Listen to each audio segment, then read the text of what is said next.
एक बार फिर से लेकर हाजिर है प्रतापगढ़ जिले के दिन भर की बड़ी खबरों की शुरुआत करें। इससे पहले आप सभी से एक निवेदन है कि यदि आपने अभी तक ग्लोबल भारत न्यूज को लाइक और सब्सक्राइब नहीं किया तो आज ही कर लें, जिससे आपको सभी नोटिफिकेशन सबसे पहले मिलती रहे। चलिए देर न करते हैं, रुक करते हैं आज की पहली बड़ी खबर सदर इलाके से, जहां प्रतापगढ़ जिले में 55 मिनट तक रहेंगे प्रधानमंत्री नरेंद्र मोदी, करेंगे चुनावी जनसभा को संबोधित। बता दें कि प्रधानमंत्री नरेंद्र मोदी भाजपा प्रत्याशी के समर्थन में गुरुवार को राजकीय इंटर कॉलेज में जनसभा को संबोधित करेंगे। इस दौरान वह 55 मिनट जिले में रहेंगे। यहां से प्रयागराज फिर दिल्ली के लिए प्रस्थान करेंगे। प्रधानमंत्री नरेंद्र मोदी का हेलीकॉप्टर अपराह्न 3:30 पर पुलिस लाइन में बने हेलीपैड पर उतरेगा। यहां से वह पुलिस अधीक्षक के आवास के बगल से सीधे राजकीय इंटर कॉलेज में 3:45 पर पहुंचेंगे।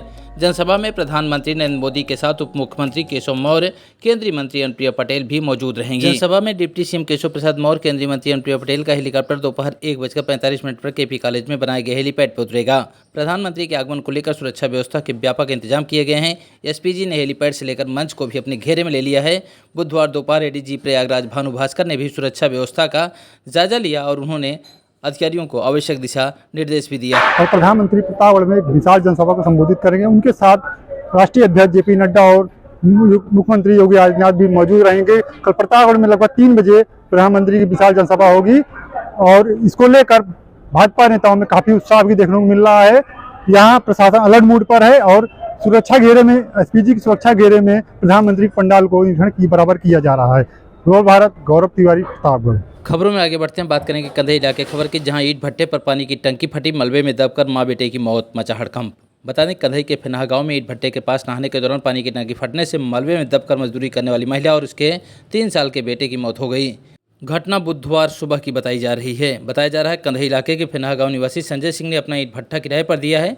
गोपालापुर का ढाबा संचालक भट्टे का संचालन कर रहा है। यहाँ एक पखवारेपुर, बिलासपुर, कसडोल, माढ़ा से कई मजदूर संग छविलाल भी 28 वर्षीय पत्नी तारामती और 3 साल के बेटे मौज के साथ आया था। बुधवार सुबह करीब 9:30 बजे 5-6 बच्चे ईंट भट्टे के पास बनी करीब 5 फीट ऊंची टंकी में नहा रहे थे। तारामती भी 3 साल के बेटे मौज को लेकर टंकी के पास नहाने चली गई। वह बेटे के साथ बाहर बैठी थी, तभी अचानक टंकी फट गई। इससे माँ बेटे दोनों मलबे में दब गए। पर मौजूद लोगों ने दोनों को बाहर निकाला और पुलिस को सूचना दी। ताला चौकी के देवान ऋषि तिवारी पहुंचे और दोनों को पुलिस जीप से ही मेडिकल कॉलेज लाए। हालांकि मेडिकल कॉलेज पहुंचने से पहले ही दोनों की मौत हो गई थी। मजदूरों को नहाने के लिए टंकी अभी 10 दिन पहले ही बनवाई गई थी। उसमें समरसेबल पंप से पानी भरा जा रहा था। टंकी की दीवार पर चढ़कर बच्चे कूद रहे थे।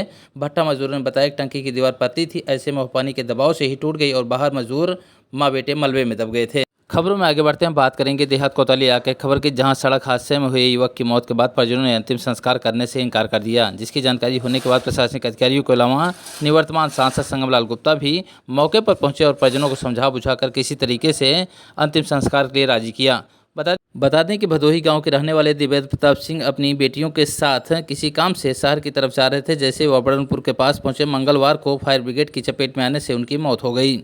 जिसके बाद परिजनों ने अंतिम संस्कार करने से इनकार कर दिया। सुनिए क्या कुछ मांग है परिजनों तक की पत्नी को एक सरकारी नौकरी दी जाए और कम से कम भरण पोषण के लिए 25 लाख रुपए और बच्चों के इलाज के लिए खर्च की व्यवस्था की जाए। शिक्षा पढ़ाई लिखाई की बच्चों की व्यवस्था हो जाए। कृष्णादन विधायक जीतलाल पटेल भी आए थे, क्या उनकी तरफ से कोई आश्वासन दिया गया? नहीं, कुछ नहीं आश्वासन, उनकी तरफ से कोई आश्वासन नहीं दिया गया है। सांसद संगमलाल गुप्ता जी भी आए हैं। हाँ। उनकी तरफ से क्या आश्वासन मिला है आपको परिवार के लिए? अभी तक कोई आश्वासन नहीं हुआ है, कोई आश्वासन नहीं दिया गया है। किसका इंतजार कर रहे हैं आप? इंतजार डीएम साहब का कर रहे हैं कि आके कुछ इस पे विचार करें, तब आगे हम कार्रवाई करें। तो क्या जब तक आश्वासन नहीं मिलेगा, मांगे पूरी नहीं होंगी, तब तक आप अंतिम संस्कार नहीं करेंगे? नहीं, जब तक मांगे नहीं पूरी होंगी तब तक हम अंतिम संस्कार नहीं करेंगे।